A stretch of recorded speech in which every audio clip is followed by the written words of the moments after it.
Focus, and glad that you were able to join us again this morning. And happy Wednesday morning, and I trust that you are anticipating a great opportunity to serve the Lord today. It is a beautiful day, one of those crisp mornings. I think it was 60 degrees this morning when I first walked out, and is warming up quickly. So we're glad that you're able to have another day to serve the Lord. Proverbs chapter 13 starts out with a wise son heareth his father's instruction, but a scorner heareth not rebuke. And so that's kind of the context of what the foundation of this chapter is. We looked at the way of a transgressor is hard yesterday, and tried to look at some healthy principles about relationships, and it is only by pride that comes contention and strife into homes and offices and churches and countries and so on and so forth. Today we want to read the remainder of the passage and then zero in on one verse that simply emphasizes the importance of proper friendships and the creating of good, solid, godly friendships. And so verse number 16, Proverbs chapter 13, verse 16 says, "Every prudent man dealeth with knowledge, but a fool layeth open his folly.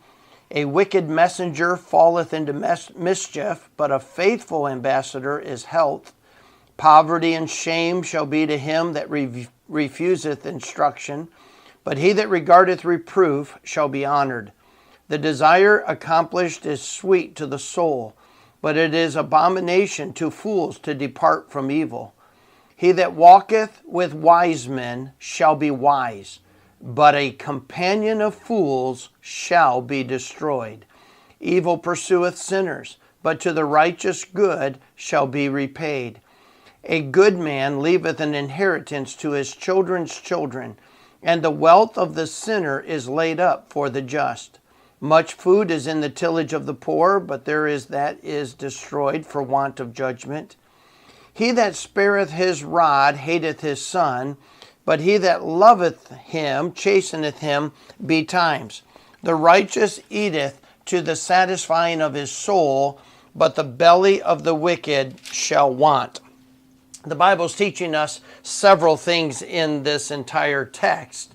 But let me just define a couple of things that we read that sometimes is a little bit harder to understand. Verse 16 says, "Every prudent man dealeth with knowledge." In other words, a wise person is able to take knowledge and they know what to do with it.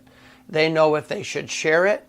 They know how they should conduct themselves in light of it. They know exactly what should be taught in knowledge and how. The prudent man knows what to do with knowledge, but a fool just doesn't know what to do with it. They get information and they sometimes misrepresent it, sometimes they misinterpret it, sometimes they abuse it and use it in an improper way.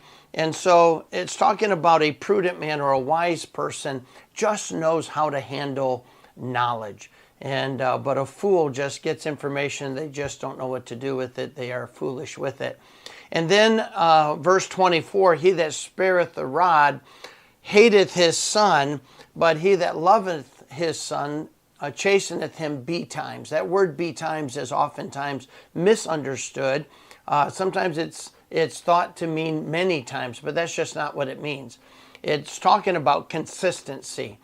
In the Christian life, Christian parents are to discipline their children consistently. In other words, here's the parameters. A parent is constantly reinforcing that parameter. No matter how many times the child bucks up against that parameter or crosses over that parameter, they chasten them every time. That's what the word betimes means. It's a consistency term, which means you just do this every time. The hardest part of parenting is being consistent. The hardest part of the Christian life is being consistent. It's because we're just so selfish and we battle all the time. And so the idea is that every time your kid doesn't pick up his clothes, you remind him to pick up his clothes. You do it every time. Every time they hang out with a friend that you think is a bad influence, you tell them that's a bad influence. I wish that you would limit your exposure to that influence. And remember that the context is the first verse that says, a wise son heareth the instruction of his father, but a scorner, someone that is just filled with self and rebellion, doesn't hear rebuke, doesn't listen at all, no matter how many times and how consistent a parent is. There are some children who are scorners, who are fools, and they just refuse to listen to their father, their mother, authority. They think they know more. And so that's the context. But the verse that I want to zero in on is verse number 20. It says, he that walketh with wise men will be wise, but a companion of fools shall be destroyed. In other words, God says this: who is influencing you the most? Who is it that you carve chunks of time out of your week in order to be exposed to them? Who is it that you think about spending time, plan to spend time? Who is it that gets the priority of your time? And so God says, here's a Bible principle for you and I to apply. Wise men who walk with wise men will be wise. However, the one who carves out time for foolish people, those who are not on the path of wisdom, but are on the path to destruction, are choosing ulterior paths in order to fulfill their own desires, to satisfy their own flesh. If you are a companion of fools, it's not about will you be destroyed. The question is not where does that road end. God makes it very clear they shall be destroyed. So if this is the group of people you want to be influenced by, are those who refuse to stay on the path of wisdom, but are constantly deviating into their own realms. If that's who you choose to spend time with, then you shall be destroyed. Just like the promise is just as adamant that if we will choose to walk with wise men, those that are on the path of wisdom, if we will choose to walk with them, then we will be wise. I mean, that's the promise. And so God is really challenging us in this entire context about knowledge, about hearing a father's instruction, about keeping people in the parameters every time, consistently and consistency. And God says here's another principle, is that if you want to be wise, if you want to stay on the path of wisdom, then you better walk with wise people. So let's all stop and evaluate, who is it that we're letting influence us the most? Who is it that we want to influence the most? Can I just say, God wants us to be salt and light. We're going to rub shoulders with those that are foolish. We are going to impact those who are on a path to destruction, and we should. We should be evangelizing. We should be discipling. But at the same time, who is it that we carve the time that we might be influenced by them and pressured in order to act like them?